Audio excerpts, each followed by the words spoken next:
Sebaliknya, yang 7 tadi mereka gunakan kemaksiat. Wa qad khaba man dassaha, sungguh rugilah orang yang mengotorinya. Dikotorinya yang 7 sifat itu, dipakainya main judi slot.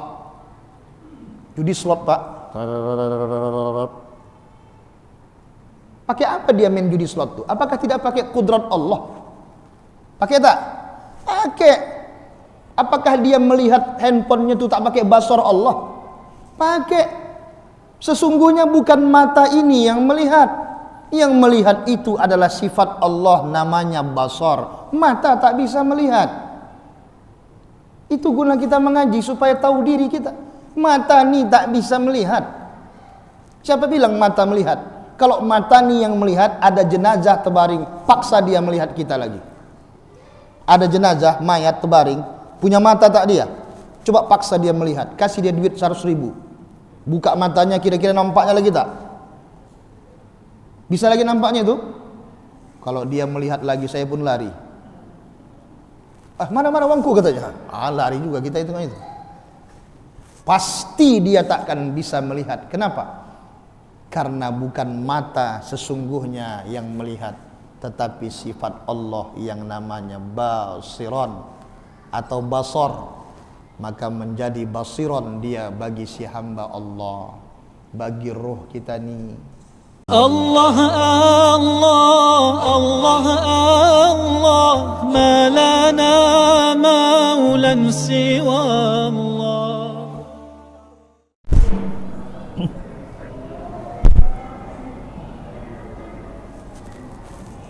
Bismillahirrahmanirrahim. Assalamualaikum warahmatullahi wabarakatuh.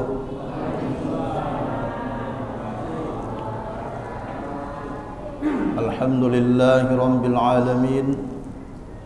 Wabihi nasta'in ala umuri dunya waddin. Wassalatu wassalamu ala sayyidina wa maulana Muhammadin wa ala alihi wa ashabihi al-mujahidin at-tahirin, amma ba'du. Bersyukur kita kepada Allah Subhanahu wa ta'ala, Tuhan semesta alam. Tak ada Tuhan melainkan Dia yang layak disembah, tidak beranak dan tidak pula diperanakkan. Tak ada yang setara dengan Dia yang telah menciptakan kita dari air yang terpancar, khuliqa min ma'in dafiq, kemudian menyempurnakan kita dengan nikmat-nikmatnya, wabil khusus nikmat iman. Karena dengan iman inilah sampai malam hari ini kita masih istiqomah melakukan ibadah salat Isya secara berjamaah, yang mana kata Rasulullah sallallahu alaihi wasallam, laisa salatun asqala 'alal munafiqina min salatil fajri wal isya walau ya'lamuna ma fihima la atauhuma walau habwan. Tak ada salat yang berat bagi orang munafik melebihi salat subuh dan salat isya. Padahal jikalau mereka mengetahui kelebihan kedua salat tersebut, niscaya mereka akan mendatanginya walaupun dengan cara merangkak. Alhamdulillah, malam hari ini kita tunaikan salat isya tersebut. Mudah-mudahan Allah hindarkan kita dari sifat-sifat munafik. Amin ya rabbal alamin. Salawat berangkaikan salam wajib kita sampaikan kepada junjungan alam baginda Nabi Muhammad Rasulullah sallallahu alaihi wasallam dengan ucapan Allahumma salli ala sayyidina Muhammad wa ala ali sayyidina Muhammad. Mudah-mudahan kita semuanya mendapatkan syafaatnya di yaumil akhir kelak. Amin ya rabbal alamin. Salatullah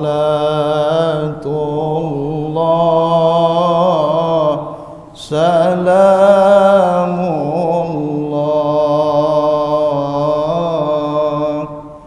ala Taha Rasulillah. Salatullah salamullah ala Yasin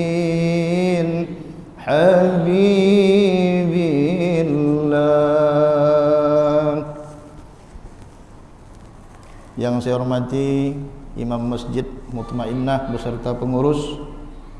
Yang saya hormati orang-orang tua kami, bapak-bapak, ibu-ibu, para alim ulama, tokoh masyarakat. Semoga kita semuanya dirahmati Allah Subhanahu wa taala. Amin ya rabbal alamin. Bapak dan Ibu, melanjutkan kaji kita bulan yang lalu, kita telah membahas sifat Allah yang 20 sifat. Di antaranya sudah 13 yang kita bahas. Yang pertama wujud, yang kedua qidam, yang ketiga baqa, yang keempat mukhalafatuhu lil hawadis, yang kelima qiyamuhu bi nafsihi, yang keenam wahdaniyat, yang ketujuh qudrat, yang kedelapan iradat, yang kesembilan ilmu, yang kesepuluh hayat, yang ke-11 sama', yang ke-12 basar, yang ke-13 kalam. Arti wujud apa artinya? Ada Allah Ta'ala, mustahil tiada, mustahil adum. Kemudian qidam artinya terdahulu, mustahil hudus baru. Kemudian baqa, apa arti baqa? Kekal Allah Ta'ala, mustahil rusak, mustahil fana. Kemudian yang keempat mukhalafatuhu lil hawadis, bersalahan Allah Ta'ala, berlainan Allah Ta'ala dengan yang makhluknya, lawannya serupa Allah Ta'ala dengan makhluknya, mumasalatul hawadis. Kemudian yang kelima qiyamuhu binafsih, berdiri Allah Ta'ala dengan sendirinya. Allah tak butuh yang lainnya. Allah berdiri dengan sendirinya. Dari Allah lah semua alam ini termasuk diri kita. Kemudian wahdaniyat, Allah tu esa, mustahil Allah Ta'ala tu ta'addud, berbilang. Kemudian qudrat, kuasa, mampu Allah Ta'ala. Kemudian iradat, berkehendak Allah Ta'ala. Kemudian ilmu, tahu, mengetahui Allah Ta'ala. Pengetahuan Allah tidaklah hanya yang zahir saja, juga yang batin, bahkan yang berbisik di dalam hati kita Allah Ta'ala tahu. Yang berbisik dalam hati belum terucap Allah sudah tahu. Kemudian hayat, Allah Ta'ala tu hidup, mustahil Allah Ta'ala tu maut, mati. Kemudian sama', mendengar, mustahil Allah Ta'ala tu tuli. Kemudian basar, melihat, mustahil Allah Ta'ala tu buta. Dan yang terakhir adalah kalam, mustahil Allah Ta'ala itu berbisu, tidak berkata-kata. Jadi kalam tu artinya Allah tu berkata-kata. Wujud sifat nafsiyah. Kemudian qidam baqa mukhalafatuhu lil hawadis qiyamuhu bi nafsih wahdaniyat, ini namanya sifat salbiyah. Qudrat, iradat, ilmu, hayat, sama', basar, kalam, ini namanya sifat ma'ani. Sifat apa Bapak Ibu? Sifat ma'ani. Apa itu sifat ma'ani? Sifat yang menetap pada zat Allah. Setiap sifat berdiri kepada zat Allah. Allah punya zat. Punya zat tak Allah Ta'ala? Punya. Kalau tak punya zat Allah Ta'ala mustahil. Bagaimana bentuk zat Allah Ta'ala? Laisa kamislihi syai'un. Tak tahu kita bagaimana bentuknya. Apakah putih, apakah hitam, apakah besar, apakah zatnya tu dari batu, dari angin, dari api, wallahu alam. Jadi kalau ada yang mengkaji 4 anasir, air, api, angin, tanah, ini bukan zat Allah, hati-hati ya. Ini adalah asal kejadian makhluk. Tanah daripada air, air daripada angin, angin daripada api. Api dari mana? Daripada nur. Nah, itu nanti lebih dalam lagi kajinya lagi. Kita yang kulit-kulitnya saja dulu. Kemudian malam ini kita akan membahas sifat ma'nawiyah. Kalau ada sifat ma'ani, pasti ada sifat ma'nawiyah. Tidak mungkin tak ada sifat ma'nawiyah. Kalau ada sifat ma'ani, pasti ada sifat ma'nawiyah. Karena sifat ma'nawiyah ini adalah penzohiran daripada sifat ma'ani. Ma'ani ini suatu sifat Allah yang sudah menetap pada Allah. Contoh misalnya qudrat, kuasa Allah Ta'ala. Ini sifat ma'ani. Maka kemudian sifat ma'nawiyahnya qadiran. Senantiasa Allah tu berkuasa. Keadaan Allah tu senantiasa berkuasa. Mustahil Allah Ta'ala tu lemah. Jadi ada sifat ma'ani, pasti ada sifat ma'nawiyah. Makanya mirip-mirip. Yang satu qudrat, yang satu qadiran. Kan sama-sama ini, sama-sama maknanya. Qudrat artinya kuasa, qadiran artinya yang berkuasa, atau keadaan Allah itu senantiasa berkuasa. Kemudian iradat itu sifat ma'ani. Kemudian sifat ma'nawiyahnya muridan, qadiran, muridan. Muridan ini sifat ma'nawiyah. Apa arti iradat? Arti iradat itu berkehendak. Jadi muridan senantiasa Allah tu yang berkehendak. Jadi kita ni Pak tak punya kehendak. Yang punya kehendak tu Allah. Tapi Pak Ustadz, saya yang mau minum. Contoh, saya yang mau minum, contoh. Langsung praktek.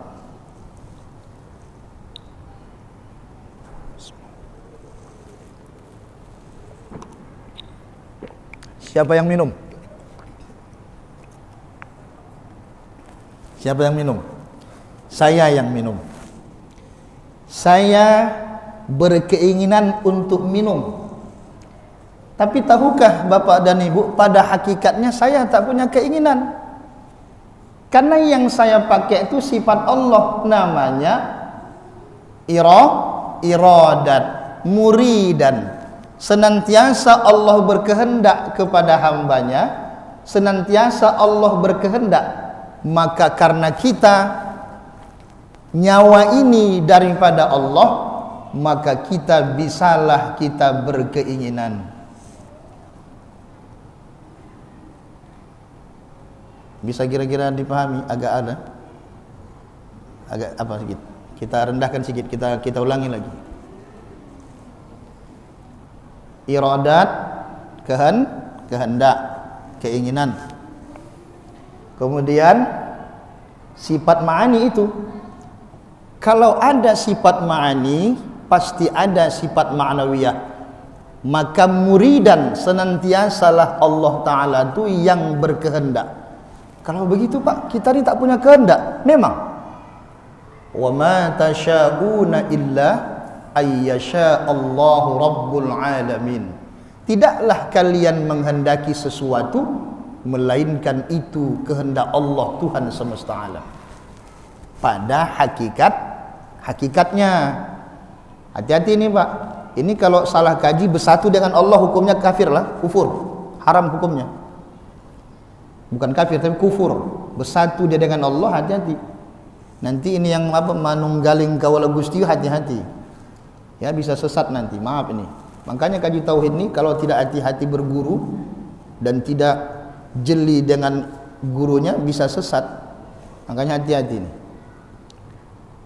Pada hakikatnya, karena kalau kita anggap nanti ada keinginan kita, berarti ada dua keinginan. Satu keinginan kita, satu keinginan Allah. Sedangkan kita sudah ngaji, wujud ada Allah Ta'ala. Mustahil Allah Ta'ala itu Sekarang saya tanya, kita ini wujud atau diwujudkan? Pilih mana? Oh, sudah paham berarti. Berarti sudah sadar diri dah nih. Udah sadar ya, Bu? Jangan tak tahu diri. Banyak orang tak tahu diri sekarang, maka menyombongkan diri. Karena dia tak kenal dia dirinya. Makanya kita perlu mengenal diri. Man arafa nafsahu faqad arafa rabbahu. Siapa yang mengenal dirinya, maka sungguh dia telah mengenal Tuhannya. Maka kita perlu mengenal diri. Orang sekarang tuh kenapa mereka lupa diri? Karena dia tidak kenal dirinya, sehingga dia tidak tahu dirinya. Akhirnya dia menyombongkan dirinya, padahal dirinya sebenarnya tidak ada. Dia diadakan Allah Subhanahu wa ta'ala. Setuju tak kira-kira? Kalau tak setuju berdosa Bapak. Iyalah, Allah wujud. Kalau ada wujud kita, berarti ada dua wujud. Satu wujud kita, satu wujud Allah. Ini kajinya sebenarnya tak boleh pakai mic atas, tapi karena ini langsung, tapi tak apa. Sekarang ini sudah akhir zaman, kita buka ini pelan-pelan. Karena saya melihat di YouTube juga banyak ilmu-ilmu tauhid ini, maaf ya, tidak semua, tapi ada yang bagus, tapi ada juga yang sudah nyeleneh. Maka kita buka ini pelan-pelan, walaupun sebenarnya kita tidak ingin buka di tempat terbuka, apalagi direkam begini, karena ini kajian-kajian tertutup. Tapi karena mungkin sudah zamannya, kita buka pelan-pelan untuk meluruskan faham, supaya umat jangan tersesat. Hati-hati. Wujud ada Allah Ta'ala, kita ni diadakan Allah atau diwujudkan Allah. Kalau begitu, Allah itu punya sifat yang namanya iradat, kehendak, keinginan. Berarti kita tak punya keinginan pada hakikatnya, agar sesuai dengan ayat Allah, wa ma tasyauna illa ayyasha Allahu rabbul alamin. Kita kembali bersumber daripada Al-Quran dan hadis Nabi. Tidaklah kalian menghendaki sesuatu melainkan itu kehendak Allah, Tuhan semesta alam. Kalau yang lebih konkretnya lagi, yang lebih nyatanya, ini ayatnya, wa ma ramaita iz ramaita walakinnallaha rama. Tidaklah engkau melempar tatkala engkau melempar, tetapi Allah jua yang melempar. Bagaimana itu? Kalau kita kiaskan solat nih, solat yang kita kerjakan tadi, tidaklah engkau yang solat ketika engkau solat, tetapi Allah jua yang solat. Datang orang yang salah paham ayat ini, dibuatnya maksiat, dibuatnya berzinah. Dia selesai dia berzinah. Kenapa kau berzinah? Itu kan haram. Kau tak baca ayat dia, katanya. Wa ma ramaita iz ramaita walakinnallaha rama, katanya. Tidaklah engkau melempar tatkala engkau melempar, tapi Allah jua yang melempar. Dipakainya ayat itu untuk berzinah. Gila tak itu? Gila lah. Tidaklah aku yang berzinah tatkala aku berzinah, katanya, tetapi la ilaha illallah. Maka hukumnya haram. Makanya banyak orang yang salah kaji. Kenapa? Karena mereka anggap bersatu dia dengan Allah. Bukan begitu. Pada hakikatnya iradat itu sifat Allah, sifat ma'ani. Kemudian maka pasti dia menjadi sifat ma'nawiyah. Kenapa? Karena sifat ma'nawiyah inilah Bapak Ibu yang dirahmati Allah, yang Allah anugerahkan pada diri kita masing-masing. Kenapa ayat Al-Quran itu faman ya'mal misqala dzarratin khairan yarah wa man ya'mal misqala dzarratin syarran yarah. Siapa yang berbuat kebaikan walau sebesar debu, pasti dia akan melihat balasannya. Siapa yang berbuat kejahatan walau sebesar debu, sebesar zarrah, sebesar biji sawi, pasti dia akan melihat balasannya. Buruk, baik dan buruk, dua-duanya akan mendapat balasan. Ketahuilah Bapak Ibu, baik dan buruk itu siapa yang melakukannya? Kitakah atau orang lainkah? Siapa? Kita. Kita ni Bapak Ibu, kita ni, tubuh kita ni, diri kita ni punya dua unsur. Mana diri kita yang sesungguhnya? Bukan ini. Ini casing saja. Ini casing. KW-nya inilah dia. Ini KW-nya, ini casing saja, sarung saja. Isinya mana? Mana isinya? Isinya ruh itulah. Itulah diri sebenar diri. Jadi ilmu ini, tasawuf ini namanya ilmu tazkiyatun nafs, mensucikan diri. Diri yang mana? Kalau diri yang ini gampang mensucikannya. Mandi wajib atau mandi biasa, suci dari najis, suci dari hadas besar kecil, udah selesai ini. Selesai ini. Gampang, dengan air selesai. Tapi mensucikan diri kita yang sebenar diri tidak bisa dengan air. Tak bisa. Mensucikannya hanya satu, yaitu dengan zikrullah. Zikrullah itu bagaimana disebut dengan zikrullah itu? Apakah hanya subhanallah saja? Berapa banyak orang yang zikirnya kuat, la ilaha illallah, la ilaha illallah.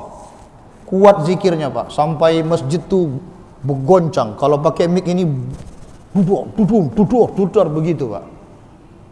Tiba-tiba tabung masjid selesai. Tabung masjid selesai, hilang. Di gondol yang zikir tadi.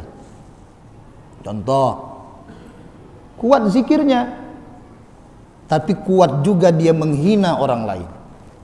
Kuat zikirnya, ya, kuat zikirnya, tapi kuat juga dia menipu orang lain.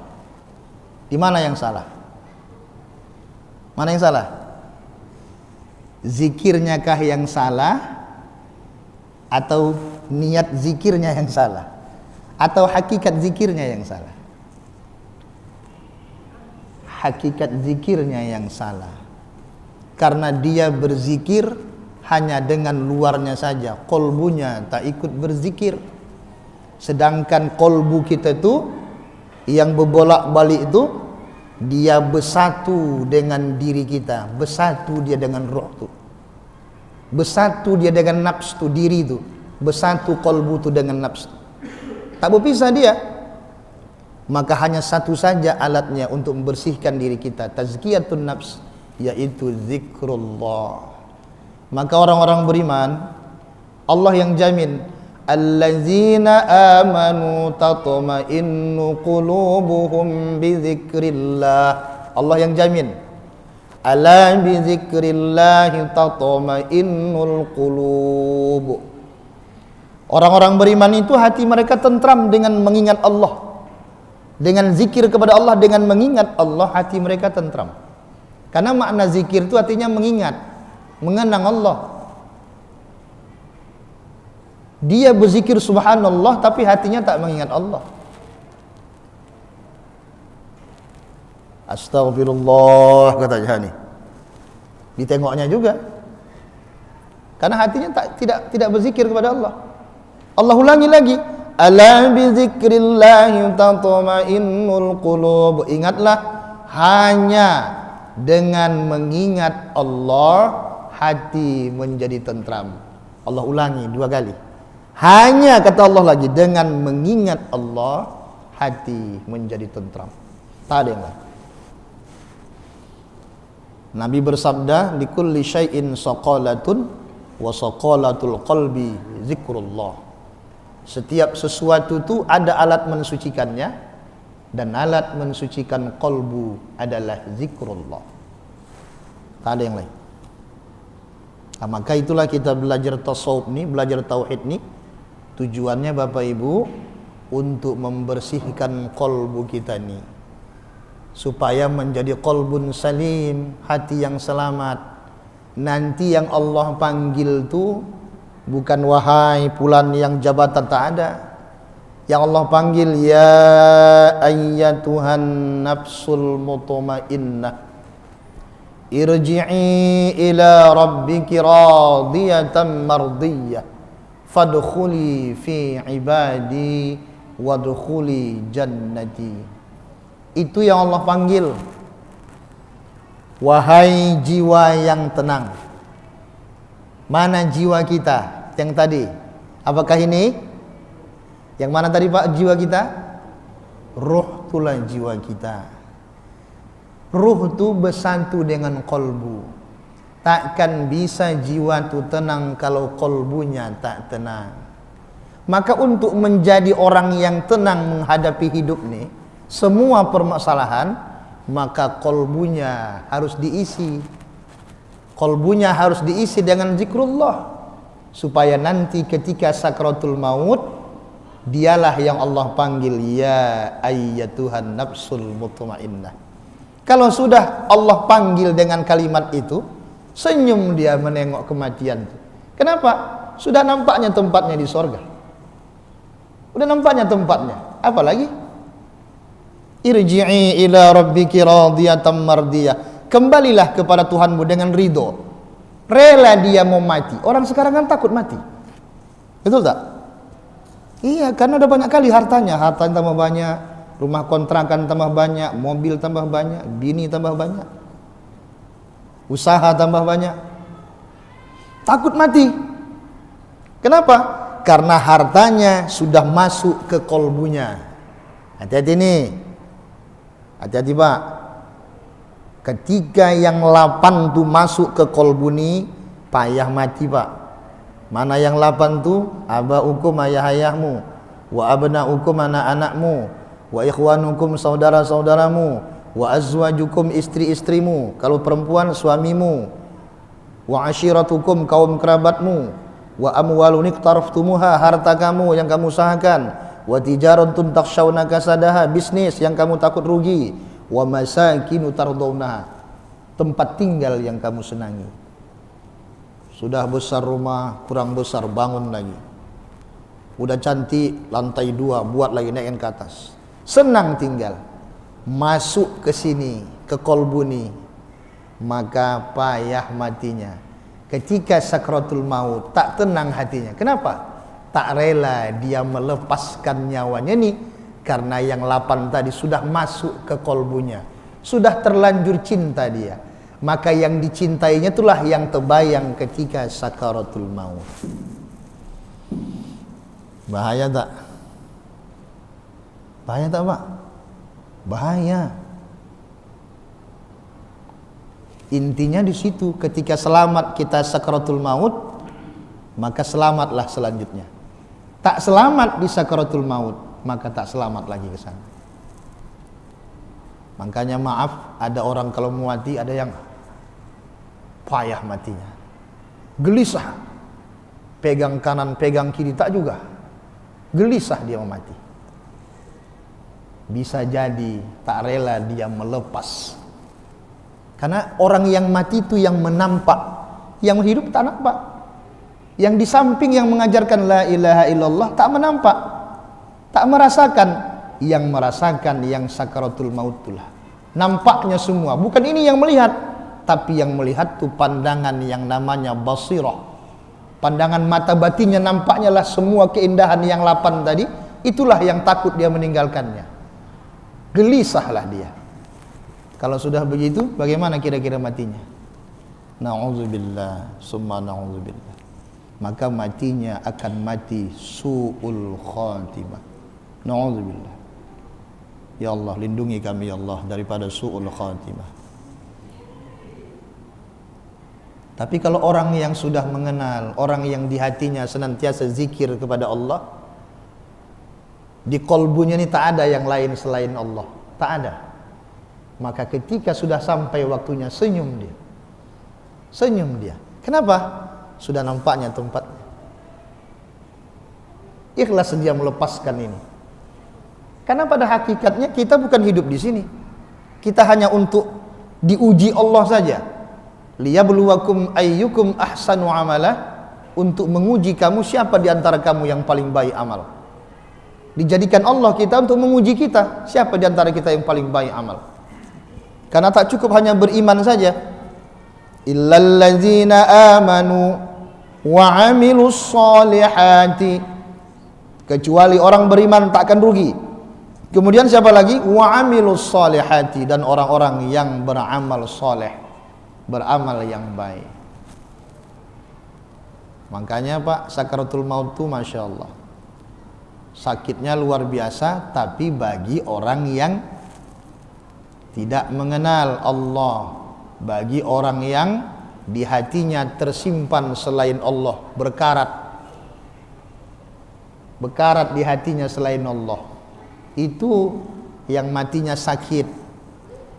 Kalau orang yang sudah mengenal, matinya tak sakit lagi. Kalaupun ada sakit itu tak terasa lagi. Kenapa? Sudah nampaknya tempatnya di sorga, yang sakit itu lupa dia. Kok bisa begitu Pak Ustadz? Contoh, ini contoh nih. Kita naik motor jatuh luka tangan nih, hancur. Aduh.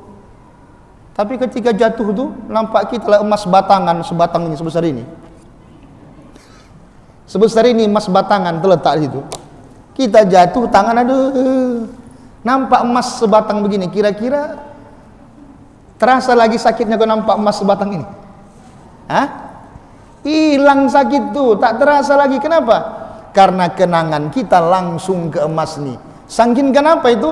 Saking bahagianya kita mendapatkan ini, lupa kita sakit. Begitulah orang yang soleh, begitulah orang yang mengenal Allah, begitulah orang yang di kolbunya senantiasa Allah, maka dia juga nanti akan begitu. Lupa dia bagaimana sakitnya sakaratul maut itu, karena sudah Allah tunjukkan tempatnya di sorga. Karena kata Nabi, tak akan dicabut nyawa dari seorang hamba sebelum Allah tunjukkan tempatnya di sorga atau neraka. Mudah-mudahan Allah tunjukkan tempat kita di sorga ya. Amin insyaallah. Bapak Ibu yang rahmati Allah SWT, kembali kepada kaji. Jadi ada qudrat, pasti ada qadiran. Ada iradat, sudah menetap ini, iradat ini sudah sifat Allah, menetap sudah. Pasti muridan. Kemudian qudrat iradat, ada ilmu, pasti ada aliman. Senantiasa Allah tu mengetahui. Keadaan Allah tu senantiasa mengetahui. Kemudian hayyan, hayat hidup, maka sifat ma'nawiyahnya hayyan. Senantiasa Allah tu hidup. Kemudian sami'an, sama sifat ma'ani, sami'an sifat ma'nawiyah. Basar sifat ma'ani, basiran sifat ma'nawiyah. Kalam sifat ma'ani, mutakalliman sifat ma'nawiyah. Jadi ma'ani, ma'nawiyah, 7 sifat ma'ani, 7 sifat ma'nawiyah. Jadi sifat ma'nawiyah yang 7 ini Bapak dan Ibu yang dirahmati Allah, inilah yang dianugerahkan Allah kepada ruh kita. Ini yang Allah tuangkan dalam surah Asy-Syams. Ayo kita baca. Bismillahirrahmanirrahim. Wasyamsi wa duhaha wal qamari idza talaha wan nahari idza jallaha wal laili idza yaghshaha was samaa'i wa ma banaha wal ardi wa ma tahaha. Di sini dia. Wa nafsi wa ma sawwaha. Dari sini. Fa alhamaha fujuraha wa taqwaha. Qad aflaha man zakkaha wa qad khaba man dassaha. Dari situ. Wa nafsi wa ma sawwaha. Jiwa serta kesempurnaannya, penyempurnaannya. Mana tadi jiwa kita tadi Pak? Mana jiwa kita tadi? Ruh. Ruh kita tuh sudah sempurna Bapak Ibu. Kalau fisiknya cacat, maaf, fisiknya cacat, matanya buta, ruhnya tidak buta. Kalau tangannya tak ada fisiknya, ruhnya tidak putus tangannya, tidak. Kakinya pincang dari lahir, ruhnya tidak pincang. Jangan salah. Makanya jangan berkecil hati kalau ada cacat badannya, ruhnya tidak cacat. Maka benar firman Allah, wa nafsi wa ma sawwaha, jiwa serta penyempurnaannya. Jadi jangan salah. Jangan berkecil hati kalau ada kekurangan sama fisik kita. Kemudian fa'alhamaha fujuraha wa taqwaha. Kami ilhamkanlah pada jiwa tadi, pada ruh kita tadi, pada diri sebenar diri tadi, apa yang diilhamkan?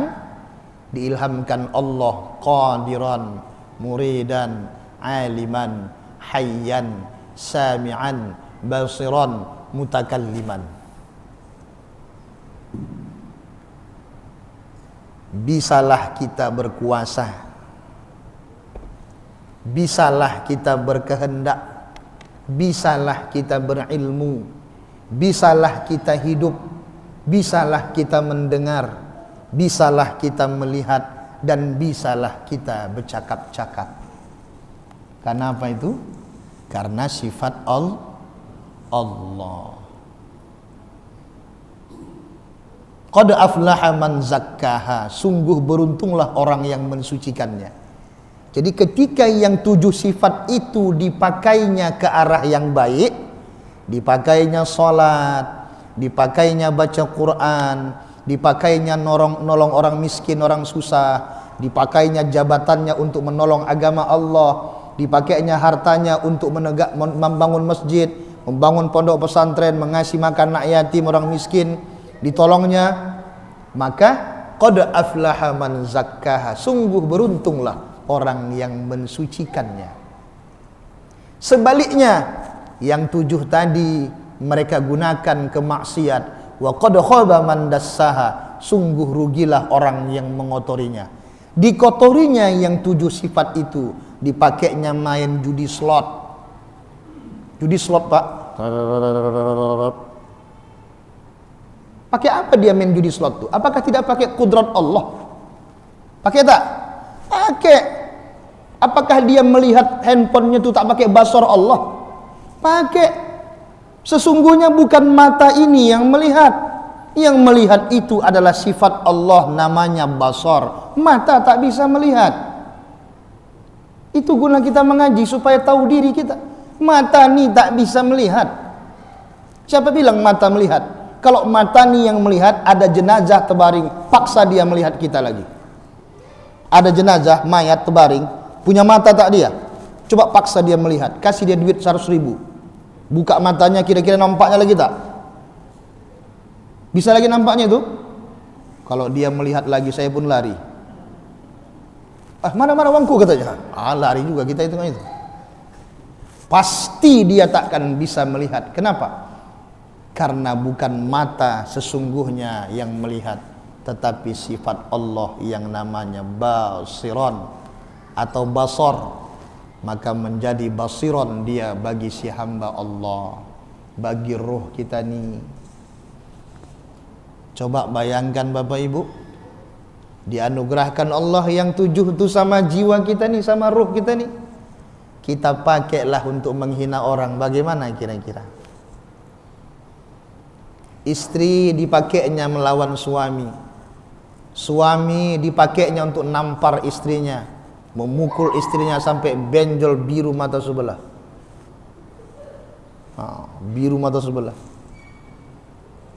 Seorang ayah dipakainya sifat Allah yang 7 itu untuk memukul anaknya, untuk membunuh anaknya. Coba. Makanya kita yang menentukan kita, apakah kita mau jadi orang baik atau kita mau jadi orang jahat, kita yang menentukan. Pakai apa kita menentukan? pakai sifat Allah Subhanahu wa ta'ala yang telah Allah anugerahkan kepada kita. Nah, maka Bapak Ibu, selamat dapat ilmu ini, karena ilmu ini tidak dibuka umum sebenarnya, tapi hari ini dibuka untuk umum. Jadi ada qudrah, ada sifat Allah, sifat ma'ani, ada sifat Allah, sifat ma'nawiyah. Ma'ani, ma'nawiyah berfungsi di sini ketika masih hidup kita, dan nanti berfungsi nanti ketika sudah mati kita.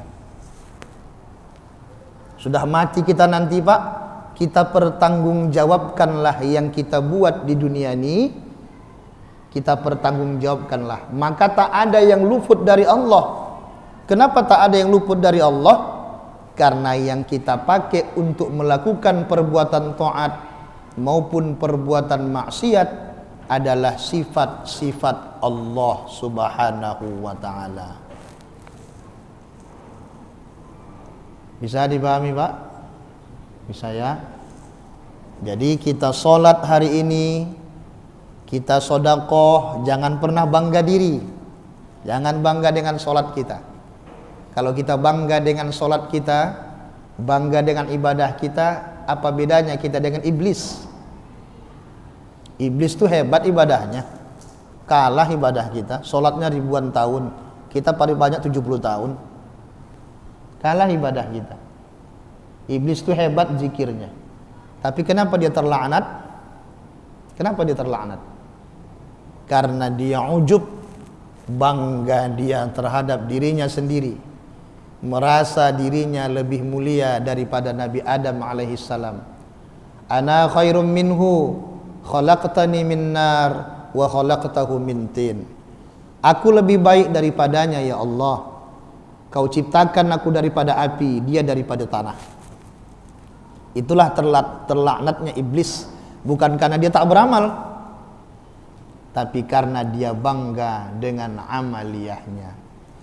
Sedangkan pada hakikatnya tak bisa kita beramal kalau bukan dengan izin Allah. Betul? Di mana letak izin Allahnya Pak? Di sifat yang tadi itulah, sifat ma'ani dan ma'nawiyah. Jadi makanya dengan sudah begini baru dapat ikhlas. Selama ini kan orang ngomong ikhlas. Ikhlas nih, ikhlas katanya. Tapi tak tahu dia bagaimana ikhlas itu. Bagaimana amaliyah yang ikhlas itu? Amaliyah yang ikhlas itu amal yang tidak dikarenakan suatu karena. Tak berharap dia apa-apa selain ridho Allah Subhanahu wa ta'ala. Tak dipikirkannya apakah dia dipuji orang, apakah dia dibenci orang. Yang penting amaliyah itu tidak bertentangan dengan syariat Islam, dengan ajaran Allah dan Rasulnya, maka itu sudah cukup jadi pegangannya. Mau dipuji orang, mau tidak, dia tetap lillahi ta'ala. Inna salati wa nusuki wa mahyaya wa mamati lillahi rabbil. Sempurnakan itu Pak. Jangan hanya diucapkan saja, prakteknya tak jelas. Barulah masuk amalan para orang-orang arif billah. Sesungguhnya aku tidak memandang amal bagi diriku, tapi yang kupandang hanyalah kelakuan Allah yang terjadi atas diriku yang ditakdirkan pada ajali. Maka ikhlaslah dia. Tak dipandangnya amaliyahnya. Dia sholat lillahi ta'ala. Selesai sholat dia tak merasa bangga dengan amalnya. Dia tak merasa amalnya sudah banyak. Dia tak hitung pahala-pahala, dia enggak hitung. Sekali dia sedekah bismillah sudah dilupakannya. Karena dilarang kan kita mengingat-ingat itu kan. La tubtilu shadaqatikum bil manni wal adza. Jangan kau batalkan sedekahmu dengan sebutan dan gangguan, ungkapan-ungkapan yang bisa menyinggung perasaan orang yang kita bantu. Kalau bukan karena aku tak masuk kerja di situ. Tuh. hapus. Kalau bukan, dulu aku nyumbang Masjid Mutmainah itu semen 200 sak, hapus, hilang. Dulu itu gaji Pak Imam tuh aku yang bayar 3 bulan, hapus, hilang. Sekali sedekah bismillahirrahmanirrahim, lupakan. Kembalikan kepada Allah.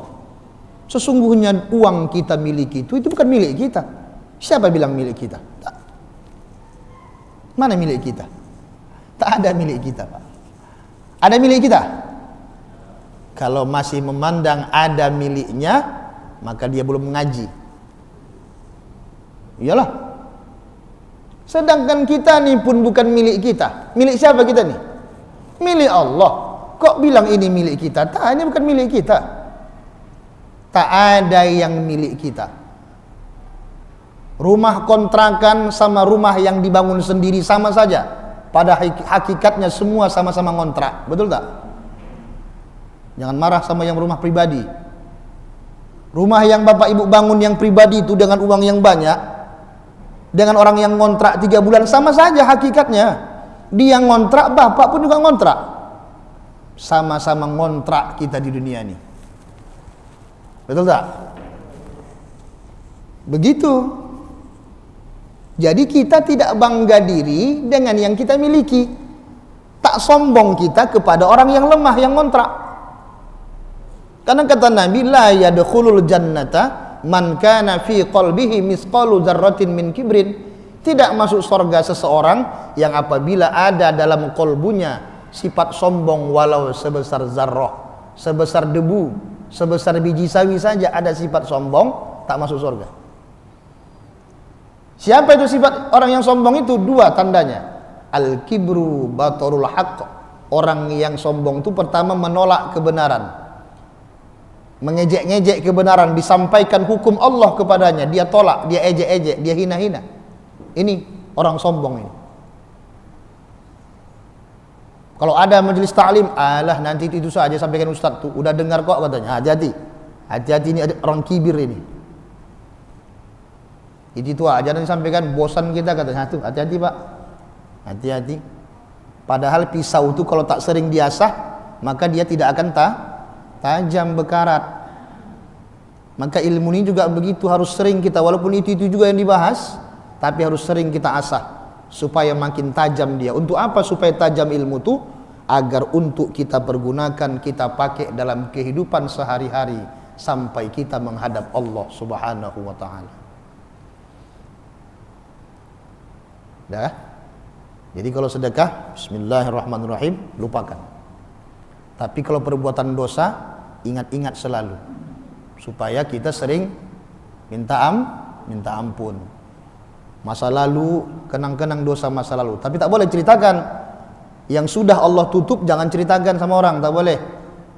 Tengok orang berbuat maksiat, main judi slot. Judi kamu ini belum seberapa ini.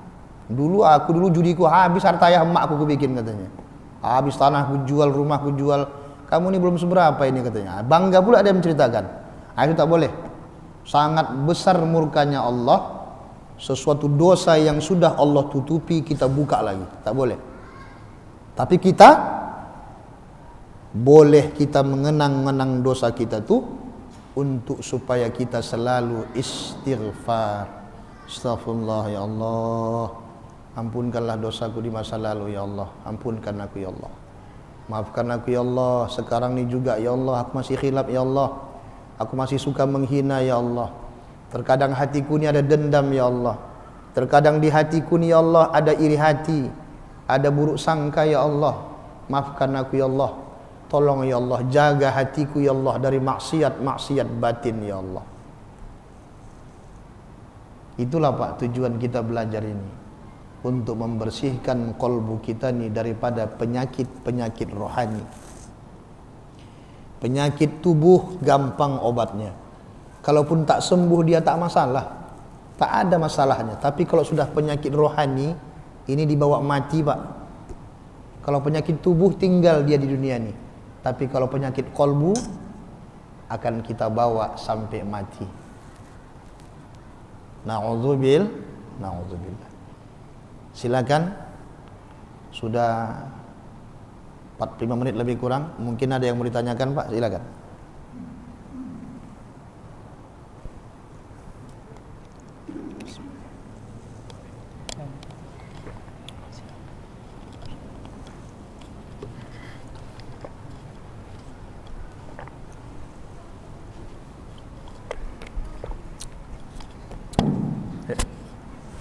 Assalamualaikum warahmatullahi wabarakatuh. Assalamualaikum warahmatullahi wabarakatuh.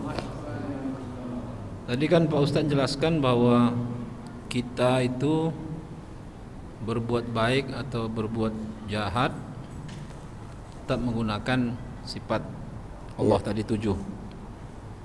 Terus yang mengendalikan, kan kita yang mengendalikan nih. Siapa kita yang mengendalikan sifat 7 ini untuk kita arahkan ke baik atau ke arah buruk?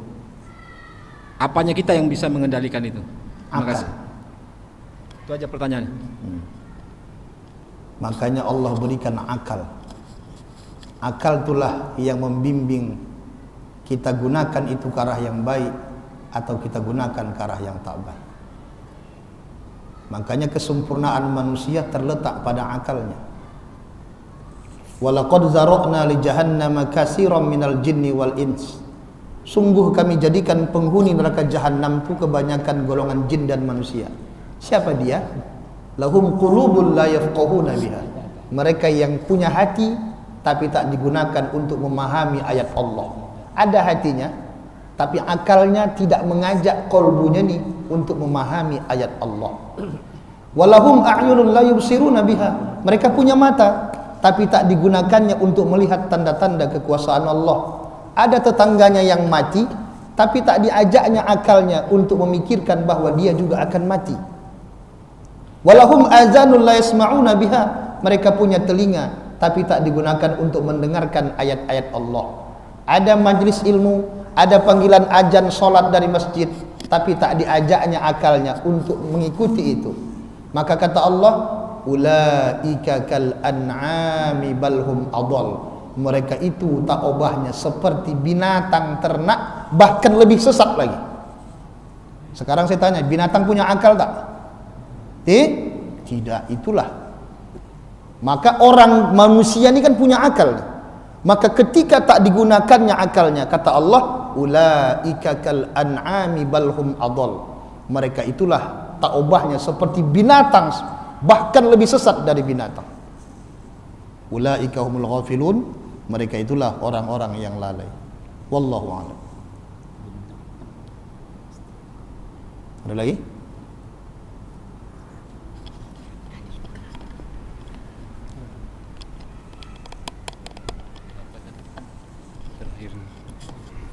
Assalamualaikum warahmatullahi wabarakatuh.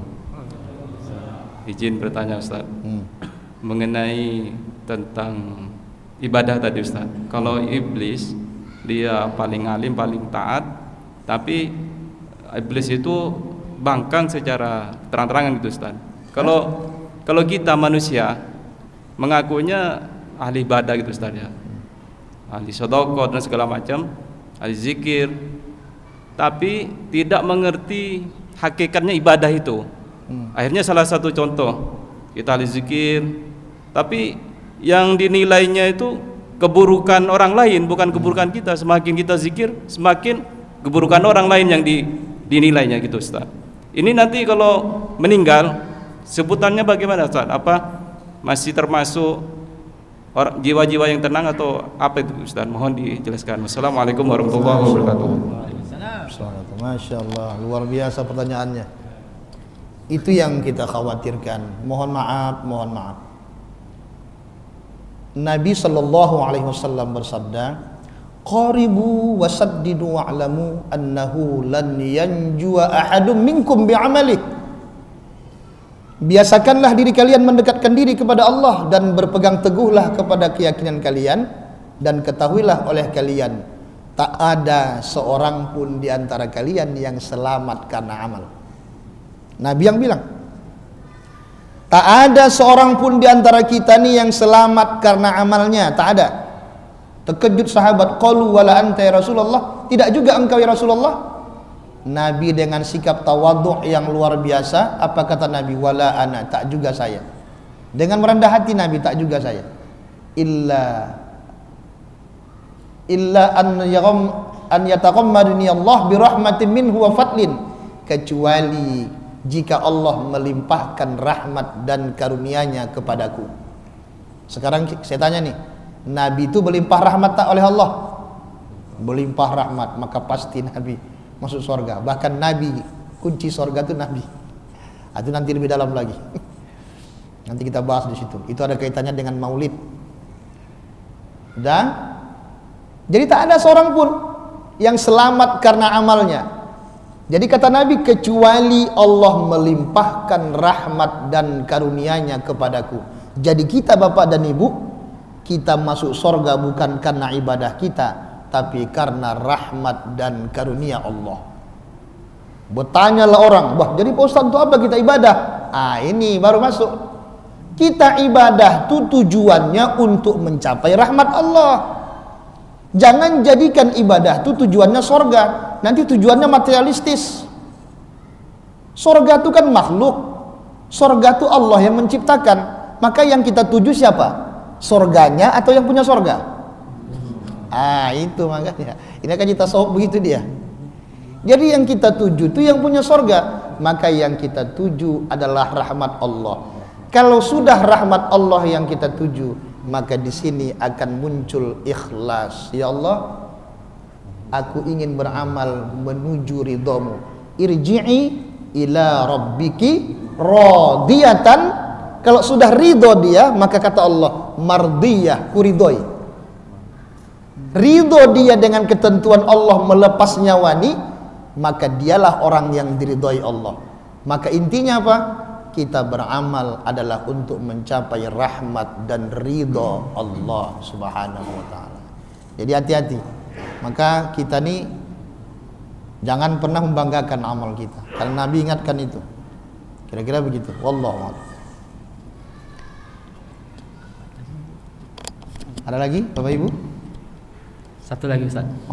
Assalamualaikum warahmatullahi wabarakatuh. warahmatullahi wabarakatuh. Mumpung sekarang masih bulan Maulid kan Ustaz. Curi-curi tak? Jadi saya teringat satu ayat yang bunyinya innallaha wa malaikatahu yusholluna 'alan nabi ya ayyuhallazina amanu shallu 'alaihi wa sallimu taslima. Sesungguhnya Allah dan para malaikatnya itu bersalawat kepada Nabi, begitu Ustaz. Jadi yang jadi pertanyaan di sini Ustaz, kan Allah itu maha besar, Iya. maha melihat dengan segala sifat-sifatnya. Jadi kenapa Allah itu bersalawat kepada Nabi, gitu Ustaz? Luar biasa. Itu saja Ustaz. Assalamualaikum. Saya curiga ini pertanyaan titipan udah. Ini jawabannya dua versi, tapi versi yang luar saja saya kasih ya. Versi yang dalam nanti. Karena ini kan umum kan nih. Ini kan umum ada rekaman nih. Kalau tak ada rekaman kita kasih versi yang hakikatnya kita kasih. Innallaha wa malaikatahu yusholluna 'alan nabi. Jangan dipahamkan sesungguhnya Allah bersolawat dan malaikatnya bersolawat kepada Nabi seperti kita. Allahumma sholli ala Muhammad. Tak begitu, jangan dibayangkan begitu. Mustahil. Ya, jangan dibayangkan Allah bersolawat kepada Nabi sama dengan kita macam tadi itu. Salatullah salamullah. Itu kita yang bersolawat begitu pakai lagu. Jangan pula dibayangkan Allah begitu juga, tidak. Jangan. Kalau dibayangkan begitu, itu bukan Allah. Apa maksudnya? Maksud Allah bersolawat kepada Nabi, senantiasa rahmat dan karunia Allah berlimpah untuk Nabi. Itulah maksud solawat Allah kepada Nabi. Ya. Kemudian malaikat bersolawat kepada Nabi, pahamnya adalah malaikat selalu mendoakan Rasulullah sallallahu alaihi wasallam setiap waktu. Sedangkan kita baru yang tadi tuh sallallahu ala Muhammad, macam-macam. Ada salatullah salamullah. silakan. Nah, itu kita. Nah, itulah daripada jawaban awal ya. Nanti bagaimana nanti yang dalamnya itu nanti. Bagaimana sebenarnya paham daripada Allah, malaikatnya bersolawat kepada Nabi, bagaimana sebenarnya. Tapi intinya digarisbawahi, jangan pernah membayangkan Allah bersolawat sama dengan kita seperti Allahumma sholli ala Muhammad wa ala ali Muhammad, Allahumma sholli ala Muhammad wa ala ali Muhammad. Tidak, tak boleh begitu, karena itu menyerupakan Allah dengan makhluk. Sedangkan garis besarnya Allah Ta'ala mukhalafatuhu ta'ala lil hawadis, berlainan Allah Ta'ala dengan makhluknya, tidak sama. Kira-kira begitu dulu. Wallahu a'lam. Cukup? Baik. Ibu-ibu satu, ada bu? Mau tanya? Tak ada. Gimana tuh? Boleh.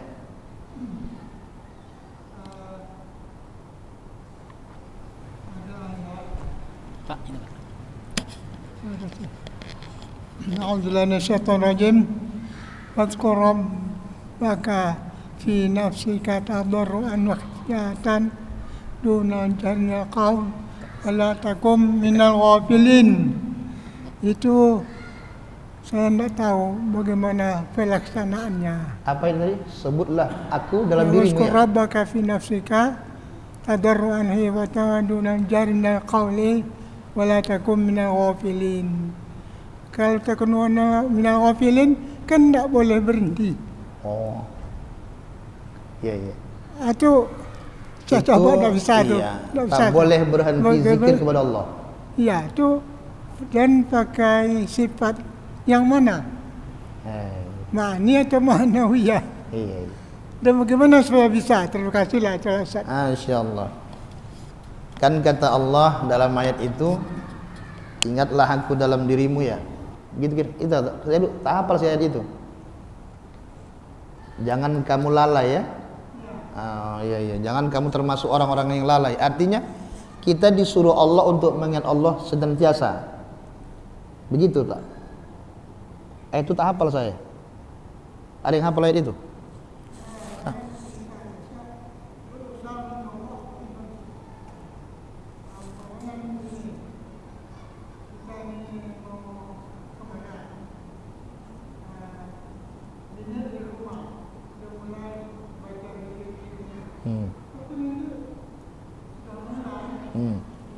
Oh,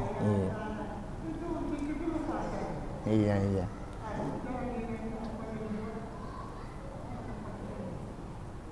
Bapak yang belajar tu ya? Belum lagi tu nanti. Itu yang rahasia itu, tunggu dulu. Itu yang berkaitan nanti dengan allazina yazkurunallah qiyaman wa qu'udan wa ala junubihim. Ya, itu kaitan ayat itu dengan itu. Nah, itu sabar nanti. Tak bisa di sini itu jawab. Iya. Assalamualaikum warahmatullahi. Ada kan kita diperintahkan Allah untuk berzikir kepada Allah dikala berdiri, duduk dan berbaring. Artinya 24 jam kita tak boleh lupa Allah. Jadi siapa yang lupa kepada Allah termasuk dia orang yang lalai. Itu bukan tingkatan orang awam lagi, itu tingkatan wali toh. Itu tingkatan waliullah. Jadi para wali itu kolbunya tidak pernah lupa kepada Allah. Kalau kita ini masih tingkatan wali murid. Makanya kadang kadang lupa, kadang ingat. Ya toh ya. Nanti dikasih di pengajian nanti jawaban itu. Adakah itu bagaimana caranya Pak Ustadz supaya kita mengenang Allah dikala berdiri, duduk dan baring? Ada. Tapi tak bisa kita buka di sini ya. Nanti Pak itu. Bukan kita pelit dengan ilmu, tapi itu sesuatu yang rahasia juga tak boleh diumbar juga karena direkam seperti ini. Tapi intinya itu tadilah. Itu tingkatan para orang-orang arif billah yang ingin dia mencapai tingkatan waliullah, maka dia harus mampu tahap itu. Karena ketika lupa dia sekali saja, sedetik saja ataupun apa saja, itu termasuk dia orang yang lalai.